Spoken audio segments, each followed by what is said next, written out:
And we are live here at the Mo Summit with Andy Fyfe, who does a lot of business development for B Corp.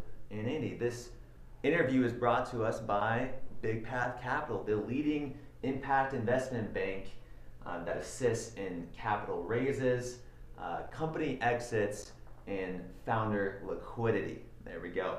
All right, Andy, what brings you and B Corps to the Mo Summit? Yeah, we're excited to be here. It's an invite from Michael at Big Path Capital as a founding B Corp, and it's nice to see so many B Corps here. So if anything, it's an opportunity to be around companies and get that inspiration, hope that business can be a force for good. And I love Asheville, so it's nice to be here in Asheville too. It's a great place. It's a great place, yeah. Definitely blown away by Asheville so far. And for those watching this, yeah. Certified B Corporations. This is the logo. Maybe you can zoom in a little bit. Let's doing a bad job of that. However, B Corps are fairly new. Could you kind of explain to our audience what a B Corp is? Yeah, sure thing. We've been around for about 11 years, and a B Corp is just a certification for any for-profit company anywhere in the world, meeting higher standards of social and environmental performance. So we'll look at their community involvement, how they treat their workers, the governance of the company, their environmental footprint. But these companies also have to meet a higher level of transparency, so they have to make that score public to anybody who wants to see it. So it's almost like a nutrition label that you look on the back of a can of soup, but you're looking at the impact of the company. So you can go under a B Corp directory, look at Big Path Capital, real leaders, and look how they're scoring in those different areas. The flip side is that every company has to meet a legal requirement. So they're actually changing their articles in their governing structure to say when they're making business decisions, they have to consider the interest of all their stakeholders, not just their shareholders. And so they're meeting a performance requirement, they're doing good, but they're also locking in that mission so that they can't derail from that going forward, and they can always have that broader aperture when making decisions. And so these requirements and this transparency, why is that so important? Yeah, I think people are demanding it. I demand it where I want to work, and I demand it in the products I buy, and I think a lot of people are demanding not just quality in the products, but the quality in the livelihoods of the people behind that product or that service. And I think investors are looking at it, students are looking at it. And so when you demand more from your company, it's nice that the company can show a little humility and be able to manage what they measure. And a lot of folks are demanding that they measure the impact that they're having on their farmers or the local community, or maybe banking with a better bank. And so it's just helping you ask questions maybe you didn't know to ask before, in a way just to respond to the appetite that people have. And what's the biggest misconception about B Corps? Yeah, I'd say it's a good question. I'd say the biggest misconception is that they're compromising success or profit. This is how the corporation was built in the beginning in our country, is that every corporation had to have a social purpose to it. And then we had this transition through railroads and tea companies on monopolizing and really this globalization of this shareholder primacy on saying that the only purpose of a company is to maximize profit, period. And so back to these requirements. Yeah. I know we have to go through a series of requirements. Our magazine, it's biodegradable ink, it's recycled paper, we have gender balanced stories, sure. Things like this that may give us a better B Lab score. But there are plenty of companies that have a way higher score than us. How might a company have a higher score than us, and what are they doing? Out ways to score higher. Yeah. The denominator for the B Corp assessment is about 200 points. And so for a lot of folks, when they say, hey, scoring 80 points is a 40% passing grade, that looks pretty easy. We have about 70,000 businesses going through the assessment. The average score for a traditional company is probably around 48 points. So it's very, very, very difficult to get to 80 points. And we have a bunch of different varieties of the assessment. We could have a cocoa farmer in Uganda be certified, and a sole proprietor consultant in Asheville be certified, or a magazine publication. And so the weightings on how you're creating impact is very different. And so we're continuing to evolve that process. But we also want to make sure it's an educational opportunity. And so the assessment itself is free.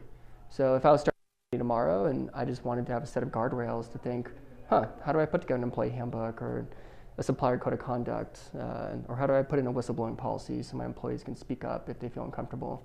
The assessment just offers up those opportunities to put together those things and really get them written down. So we want to continue to see there's a ceiling, and you can just continue to improve, and lean on your fellow B Corps to figure out ways to do that.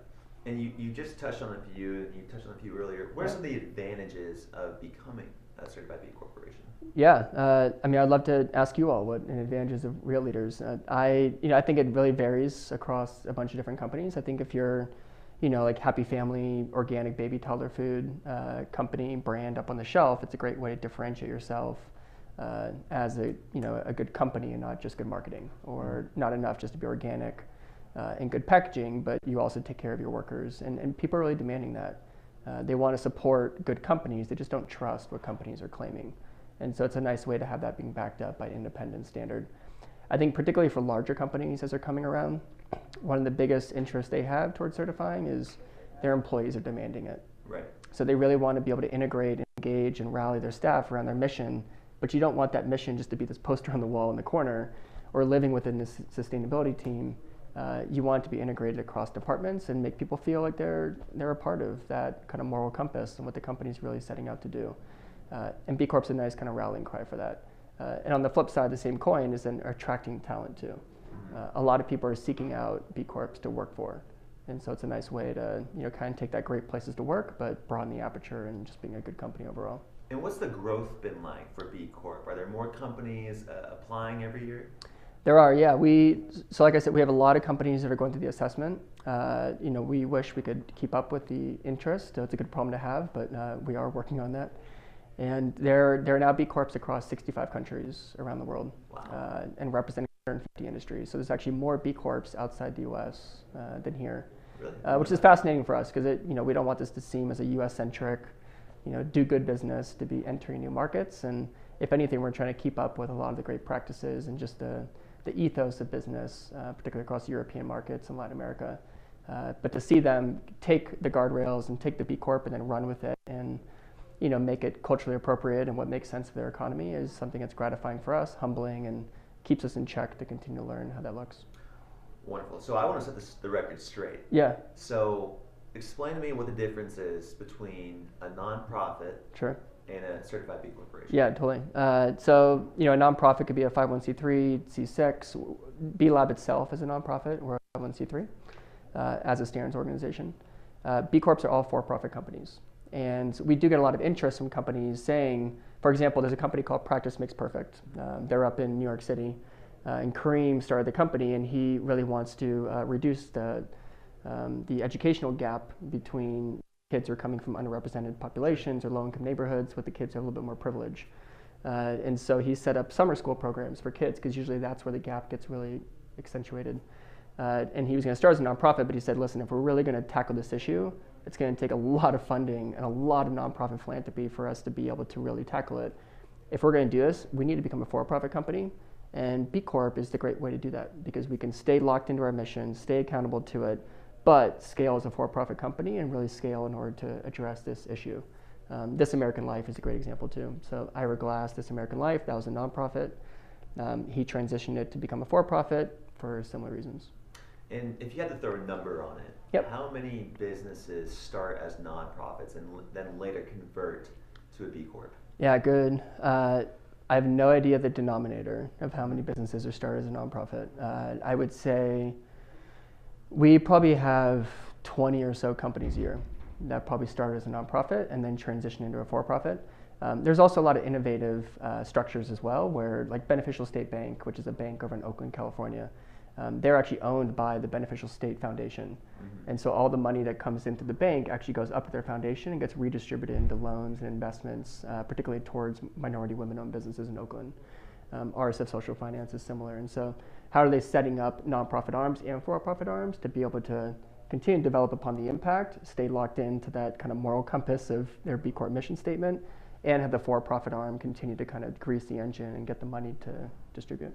And what have you found out of the leadership of all these companies? Is there a similar tendency or characteristic or trait that they all represent? Yeah, great. What I love most is the humility of a lot of the leaders at B Corp. Once you get to 80 points or once you certify, it doesn't mean you've like reached the summit. You're not all of a sudden a sustainable, responsible company and up on the pedestal.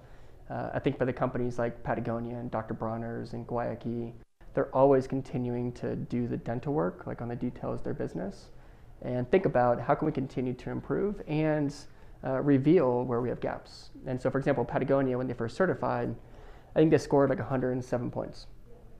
And then they recertified 2 years later, scored 121. Now they're at like 160. And whenever you look at their legal benefit corporation report that they put out every year, 80% of it is just about the gaps and where they fall short. And so they're putting that out there publicly, I think, as an invitation. And for me as a customer, as a partner in business, I love that. And it actually builds brand equity, I think, for me to really rally behind the brand. Now, Andy, let's talk about you. Yeah, totally. Yeah. How do your values align with the B Corp mission? Yeah, I want to be able to hop my bike and bike to work and not leave my values at home. And I love the family that I get to work with at B Lab. The people who work at B Lab are incredibly passionate, really intelligent, really just broad, diverse backgrounds of experience, from permaculture to activism to just amazing. And so it's nice to be able to look around the room and just see this collective energy of thought, but also just human spirit and vulnerability and sympathy for the work that we're doing, because it's a marathon, it's not a sprint, and we really need to depend on each other to know that we're moving along, even though we also want to be out in the front of the picket line and being a little bit more of an activist organization, but we're really trying to address systemic issues, so it can be a long game. Well, you're doing something that takes a lot of confidence, it takes a lot of drive, and you're going against the grain. This is something that's kind of uncommon, that we really consider leadership. I gotta ask you, Andy, last question I'll ask you is, what is your definition of a real leader? Of a real leader? Of a real leader.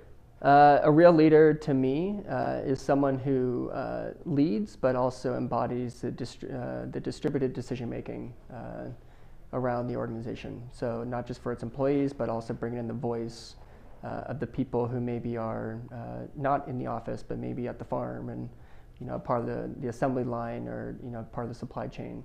And how do those voices be able to influence decision making, and how do they invite people around the table for decision making that represent the same interest and background as the people on which they depend.